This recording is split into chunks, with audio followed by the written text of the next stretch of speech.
He could barely get around, and he certainly couldn't run, and he certainly couldn't jump. He would try to move around, but wasn't very mobile, and I would always heard my mom and dad say, man, if he's just able to just walk, it's a miracle. While the rest of the Miller family played ferocious games of backyard basketball, Reggie sat on the sidelines. Watching from the kitchen window with your mom, you know, not having the opportunity to go out there because you're wearing braces, it was tough. Reggie's legs gradually straightened as he grew older. Eager to compete, he challenged his older sister to games of one-on-one. But Cheryl Miller was no ordinary sister. She was on her way to becoming the greatest female basketball player of her time. Cheryl, by far, in the younger days, would just trample all over him. He was just a skinny little twig. More times than not, we'd come to blows. Oh, and, you know, Dad's coming out, don't you ever put your hands on your brother. But as their competitions grew fierce, Cheryl and Reggie drew close. Only a year apart in age, they teamed up to hustle kids around the neighborhood in games of 2-on-2. I asked the guys if they want to play 2-on-2. They're like, well, sure, but, you know, who's your second? I was like, oh, my sister. And the guys would start laughing, and, you know, he goes, well, you know, since you have the girl, you go first. And that's all she wrote. And then we're walking away. I'm like, now here's your cut, and here's my cut. Reggie practiced his outside shot 500 times a day.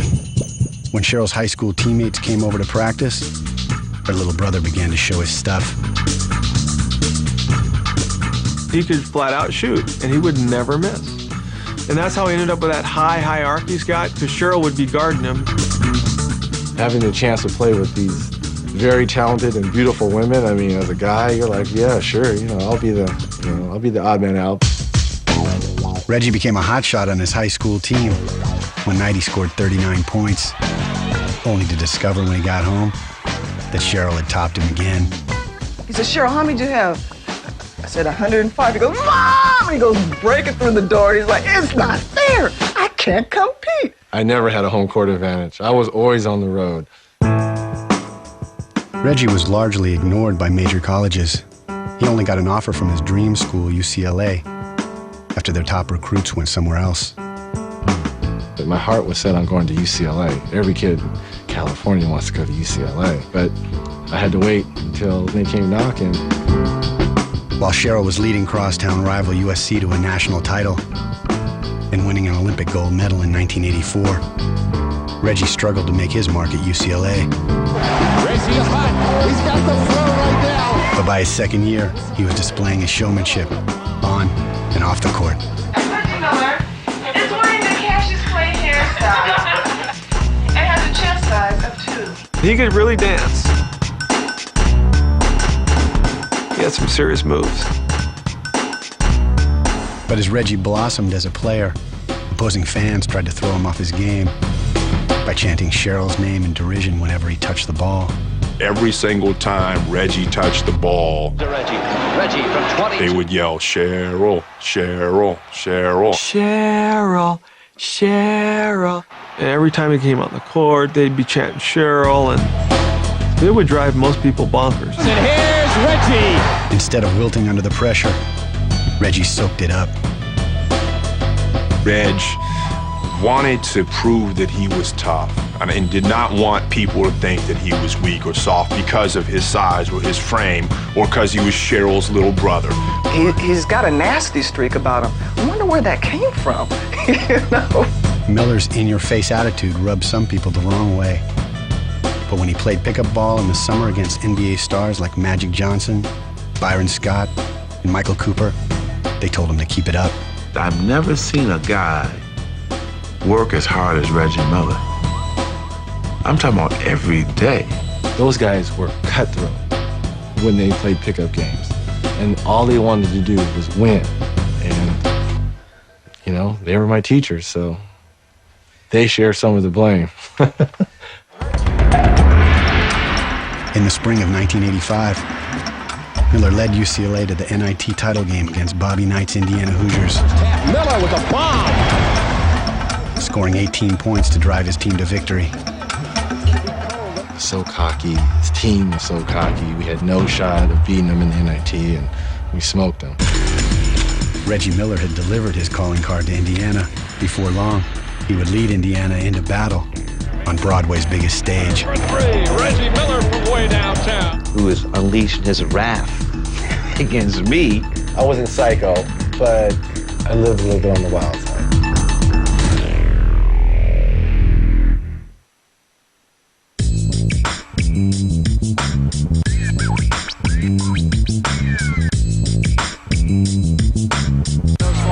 There's Miller, he bucks it. Great shooter, Reggie Miller. Reggie Miller had overcome a crippling childhood handicap to become a college star who was headed to the pros. But on NBA draft night 1987, he was selected by a team he never heard from. The Indiana Pacers select Reggie Miller of UCLA. Well, we'll call that timely. He's like, Indiana? Indiana, have they won anything? I said, I don't know, Reggie. Look, this is news to me because I didn't even think they had a team. If Reggie was surprised by the pick, Indiana fans were angry.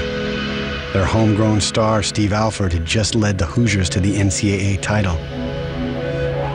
We were talking about a real local hero who at that time was being compared to Larry Bird and people like that. And so when we took Reggie Miller, that was a shock to the system of a lot of people here. Opening the paper and say, Reggie who? Alfred dismayed, booing. I was like, oh God. Great, I'm on the road again.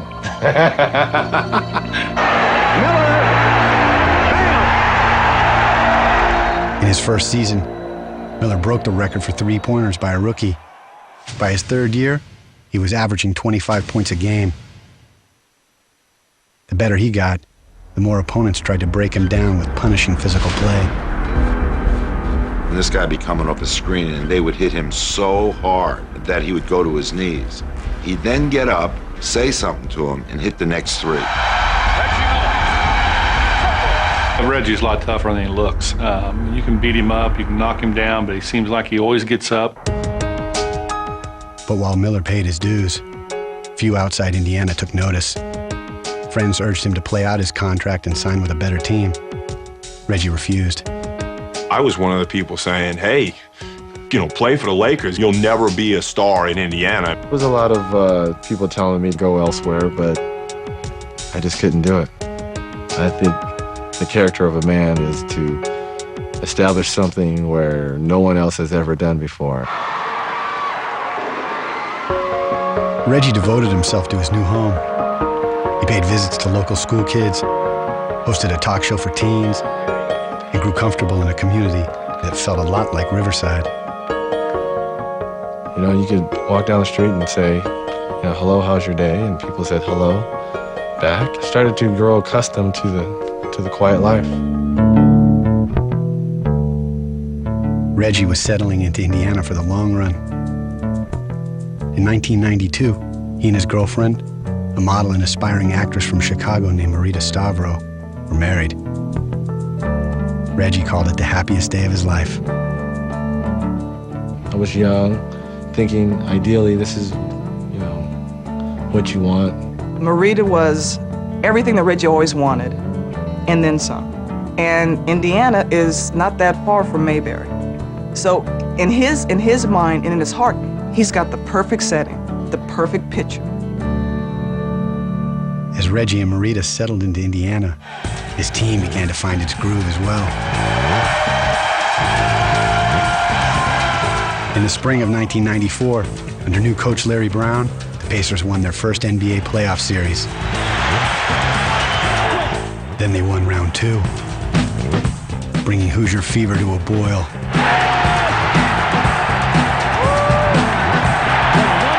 It was so loud in Market Square Arena. The city was so electric and alive. I don't know who was up next. In a conference notorious for its toughness, the New York Knicks were the biggest bullies on the block. A team that combined swaggering attitude with knockdown physical play. They just always thought they were so much better than everyone else, the New Yorkers. And they just thought that you know, they were God's gift to basketball, and that kind of irked me a little bit. With the series knotted at 2 games apiece, the Knicks took a commanding lead through 3/4 of Game 5 at Madison Square Garden. Miller was shooting poorly, and hearing about it from the Knicks' #1 fan, Spike Lee. I hear, you know, who over there on the sidelines, you know, hey, you going down, Indiana Hicks. I'm hearing all this. I'm like, okay. I'm going to try to shoot this ball every single time just to make a point. There's Miller, swings away, and hits. Reggie Miller is on fire. Miller drained 1 3 after the next and followed each basket by taunting Spike. It was just like he just snapped, and, you know, grabbed his privates. You know, it was very public. I mean, it was, everybody saw it, and then he did that, and both those things were directed towards me. I got tired of hearing his damn mouth. And, you know, like, you know what? It's entertainment, and you pay good money for these seats, but you ain't gonna talk to me any old kind of way. Somehow, he was unleashing his wrath against me, that like I was playing or something. Miller's dramatic display carried the Pacers to victory, announcing his arrival as an NBA star, turning Spike into a scapegoat for the Knicks' defeat. I'm on the front page, me being blamed for the loss. He is their biggest fan, and God bless him. Everyone should have a Spike Lee that's that loyal. But sometimes you gotta know when to say when. Despite Miller's heroics, the Knicks came back to win the series in 7 games. But by the time it ended, Reggie had put his team on the map and turned his courtside confrontation with Spike Lee into the stuff of legends. Everywhere I go in the world, people ask me, so Spike, how's Reggie? How's Reggie? How's your friend Reggie? We did a commercial together after that. Nice shot, Cheryl! Reggie, it's the cops. They found your shot. Hey, you're only D in Indiana. How do you shoot these things? They're heavy. Like the next year, you know, I did the same thing. Back at Madison Square Garden for the first game of the 1995 conference semifinals, the Knicks held a 6-point lead with 18 seconds to play. The game seemed all but over to everyone but Miller. So many people that was at the game and left. I know so many players that thought it was over with on both teams. But here you had a guy that saw there was still time left. Miller for 3, and he got it. Reggie Miller with a clutch tray, and it's 105-102. And a steal. Miller retreats to the three-point line. I hit the first 3. As soon as I got it, I was like, I'm stepping back onto a 3. And I remember hitting that shot and then looking at Spike. Indiana went on to win the game and the series, cementing Reggie's reputation as New York's biggest nightmare.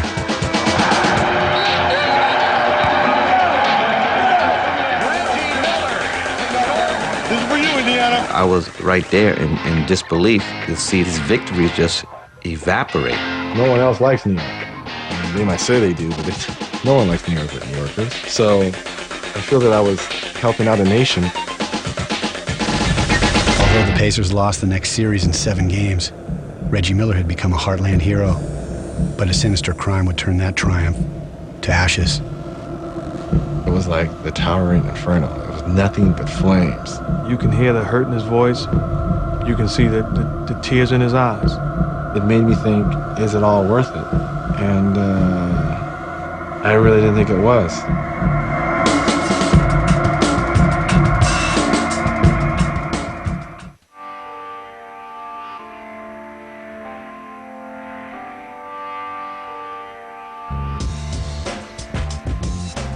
Two classic playoff series with the New York Knicks propelled the Indiana Pacers to the top ranks of NBA contenders and transformed Reggie Miller into an Indiana icon.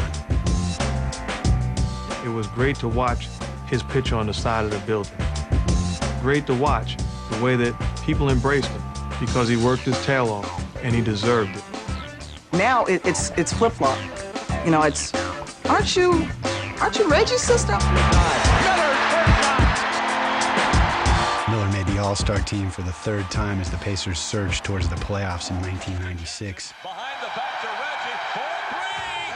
But less than 2 weeks before they began, his luck ran out. In the clock, the turn and gun is off the heel. Mark West rebound.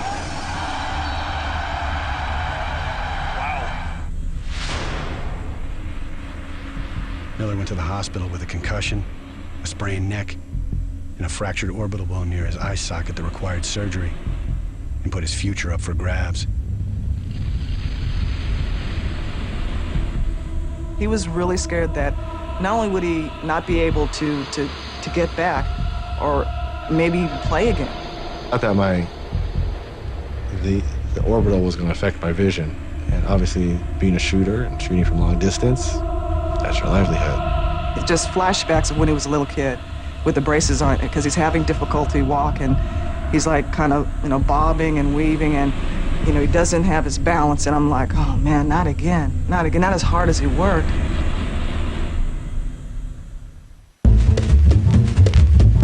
But as Miller watched his team struggle from the sidelines, he vowed to return to the court.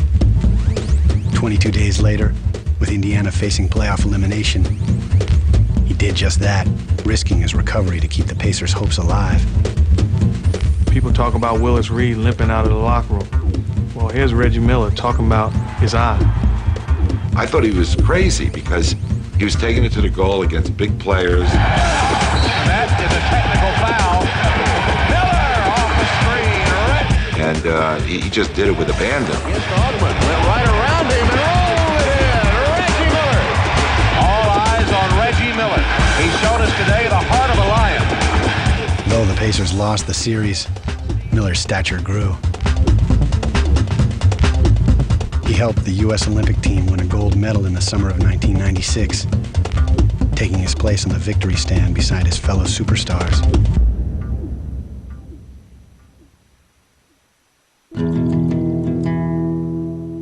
But when Reggie returned to Indiana that fall, he was quickly knocked off his pedestal.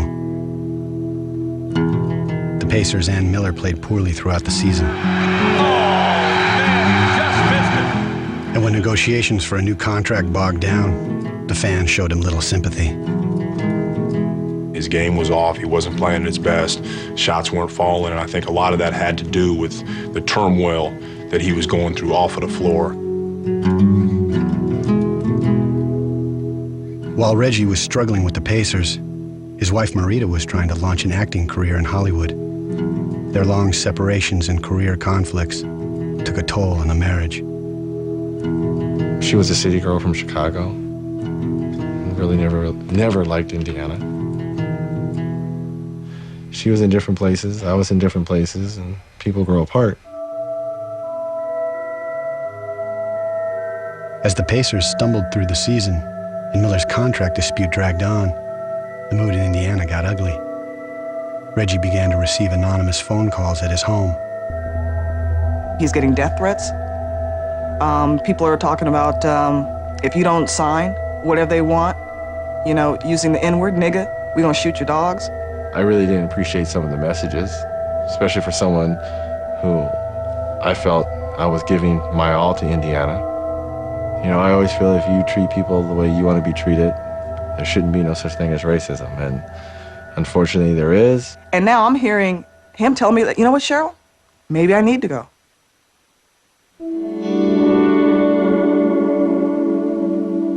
In an effort to sustain their marriage, Reggie and Marita bought a large, elegant house on the lakefront in Indianapolis. By May of 1997, they'd moved in their belongings and were preparing to move in themselves.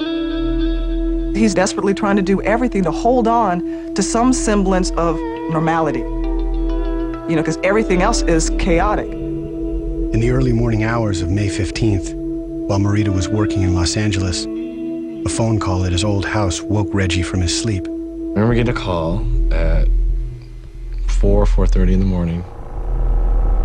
There's a fire at your house. I'm like, no, there's not. I'm at the house. I'm at my house. He's like, no, your new house. I'm like, what? As Reggie drove toward the house, clouds of smoke filled the sky. By the time he got there, the blaze was out of control. So I see all the smoke, I see all the helicopters out there. I mean, it was like the towering inferno. It was nothing but flames. I'm thinking, oh my God. I mean, what is this? Hamilton County authorities say the intense blaze that destroyed Pacer guard Reggie Miller's home was no accident. That the fire that brought down the $2 million home on Geist Reservoir was arson caused. They're saying that's arson, but how do they know that I was not in there? That could be potential murder. I can watch him standing on, freshly burnt wood, trying to figure out why would somebody do this. Is it because I'm black? Is it because of the contract? Is it because, the team's not doing well? What did I ever do? What did I ever do to these people? And all this contract negotiations are going on, and I'm like, someone's burning down my house. Do I really want to stay here in Indiana? In the weeks that followed the fire, no arrests were made, leaving Miller plenty of time to ponder the motives behind the crime. You started to get the copycat letters with people saying I did it. It made me sit back and start to think, is it all worth it? And I really didn't think it was. Miller told Pacers GM Donnie Walsh that he planned to retire and leave Indiana. But while Reggie was still ruminating on his future, he got a phone call from the Pacers' new head coach, Larry Bird. He understands what I'm going through. He would respect any decision I decide to do. But he says, but I'm just going to say one thing. This city and myself really need you. My thing was, I was just telling Reggie that we need to get this franchise back on its feet. He was going through a tough time, but it seems like time heals all wounds. And this is Larry Legend, one of the greatest athletes of our time, telling me, who hasn't won, we need you here.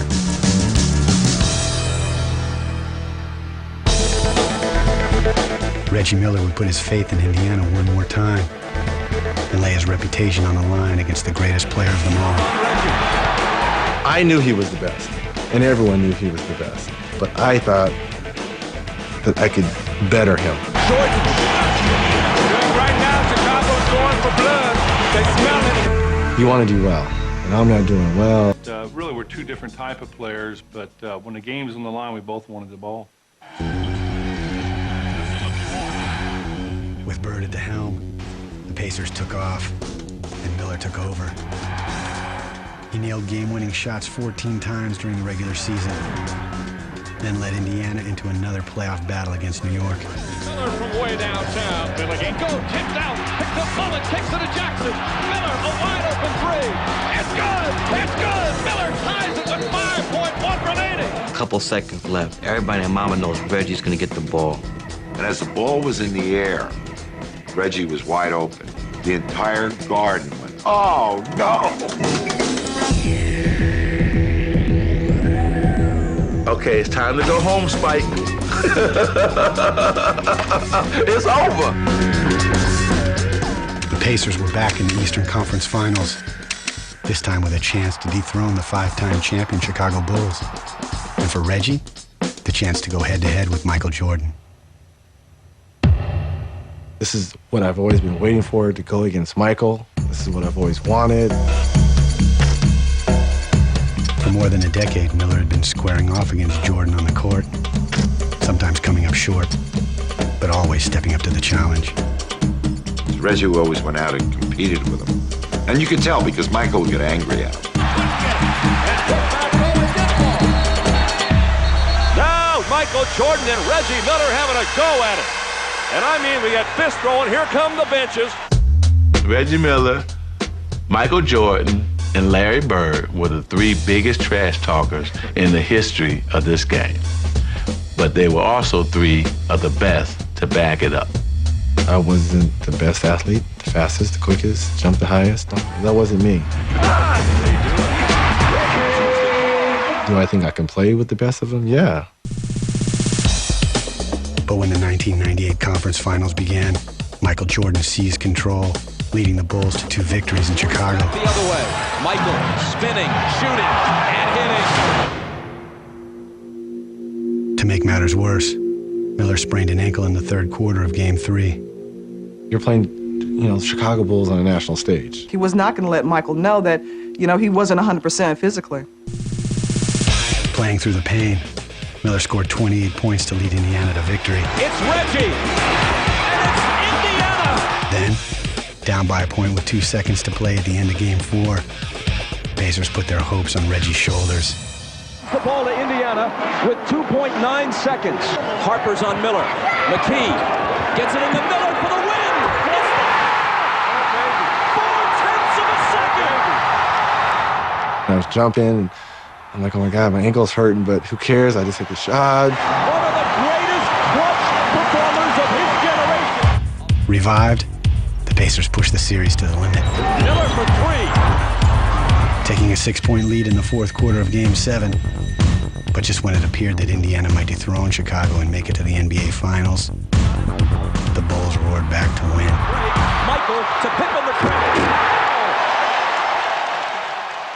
He truly believed that they were going to eliminate the Chicago Bulls. I mean, the shock was that they didn't. But we should have won. We had it. Game 7, we had it, and we blew it. Miller's frustrations weren't over. The next season, Indiana was beaten in the conference finals yet again, this time by their nemesis, the Knicks. History has just been made. The New York Knicks are the first 8th seed to ever make the NBA Finals. Desperate to get his team over the hump, Miller spent the offseason in 1999 working harder than ever before. He's trying to put a little more weight on. He's lifting weights harder.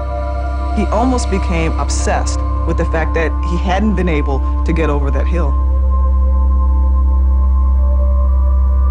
But after 9 trips to the playoffs, age and injuries were wearing down Miller and his teammates.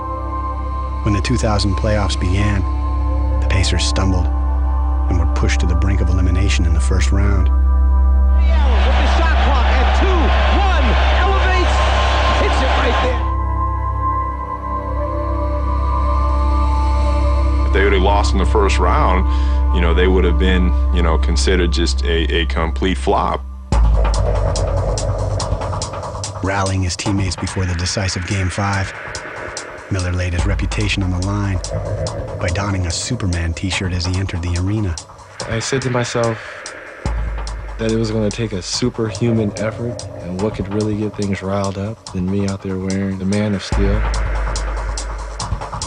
Then, he played like him, scoring 41 points to save the series. Reggie was on a roll. He led the Pacers to victory over Philadelphia in 6 games. Then it was on to New York for the Eastern Conference crown. The one final showdown against the Knicks. Miller against Freewell. Steps back and delivers another 3. I made shots in that game I probably will never make again. Step back threes and up and unders. And Miller for 3. Time out. I've never seen a guy stay focused and stay with it as well as Reggie did. The Indiana Pacers on their way to the NBA Finals for the first time in their history. I don't think I've hugged my teammates any tighter. I don't think I've cried any longer. Here was a guy that's been an underdog his whole life, and there was always somebody maybe a little faster, a little bigger, a little more athletic, and he couldn't quite turn the corner. But finally, Game 6, in the Bullies' backyard, Reggie Miller won that fight. Miller had taken Indiana to the NBA Finals for the first time in their history, only to encounter the heavily favored Los Angeles Lakers. But Miller refused to let his team go quietly.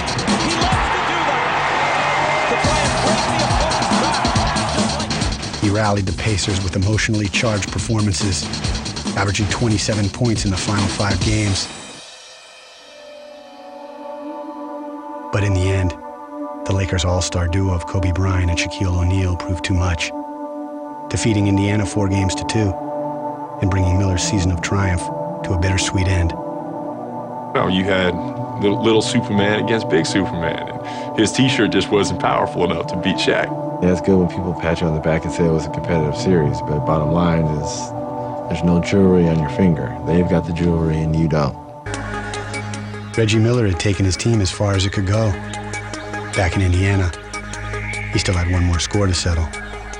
It's something that I don't think he will ever really recover from because it's in his mind. If you don't know if there's someone out there that just doesn't like you for you.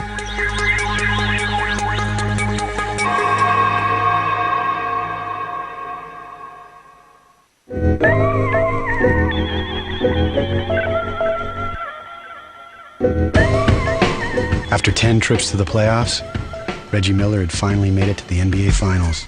But once the season ended, Larry Bird left as coach, and several top players were traded or retired, ending Indiana's reign as contenders and leaving Miller the task of starting from scratch once more. I was devastated. We had just come off a very taxing 6-game finals loss to the Lakers, hoping at a chance to go at it again, and everyone's gone.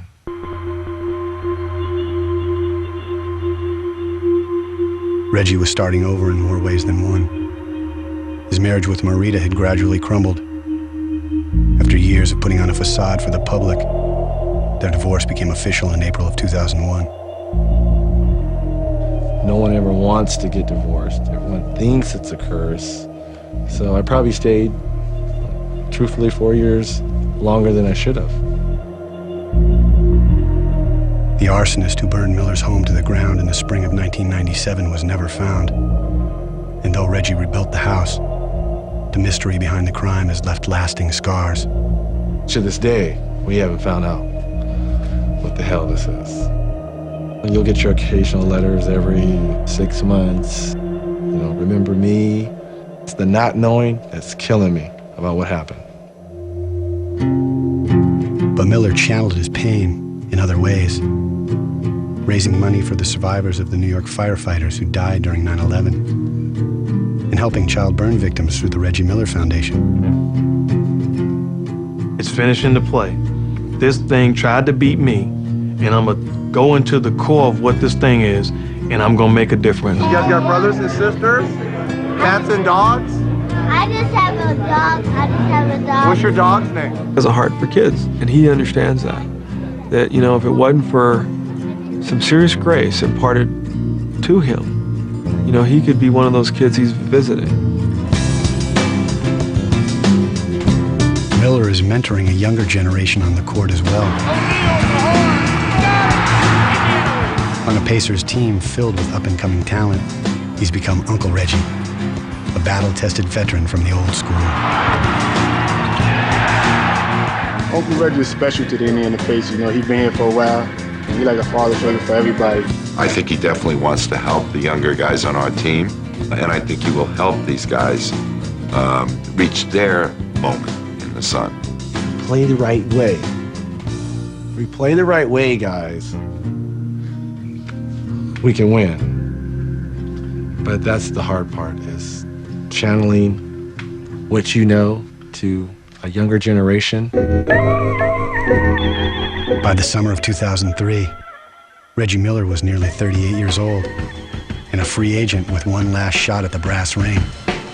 But despite offers to join more proven title contenders, he chose to finish his career where it began, in Indiana. I wasn't just gonna go chase a championship and jump on someone else's bandwagon. I just couldn't do that. For being such a shrewd businessman, he was real stupid about Indiana. And I would have preferred that he went somewhere where he could win a ring. I mean, that's what he really wants, but he's loyal.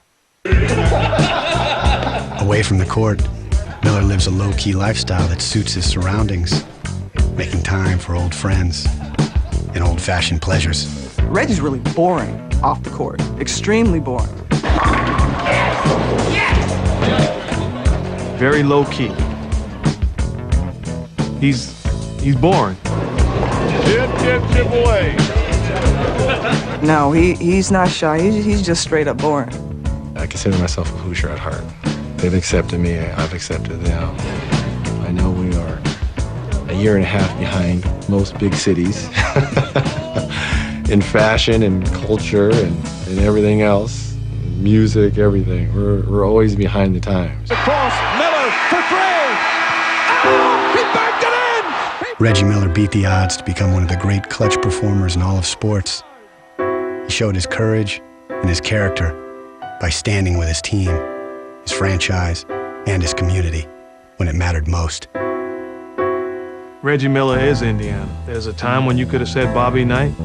There's a time when you could have said Larry Bird. But over the last 16, 17 years and counting, Reggie Miller has been the show. He's the type of guy that you would want your kids to grow up and be like. Well, everybody knows loves him, and they should, because he's a special person. We're scared of losing. We're afraid of living life. We're afraid of taking that risk. All of us. That's why mankind, likes the Reggie Millers of the world. Because you know what? He is not afraid. He's not afraid to fail. And that's truly why we play athletics. In professional sports, you're living in the moment. And that's what I love about it. Just give me the ball. I don't care how old I get. Give me the ball.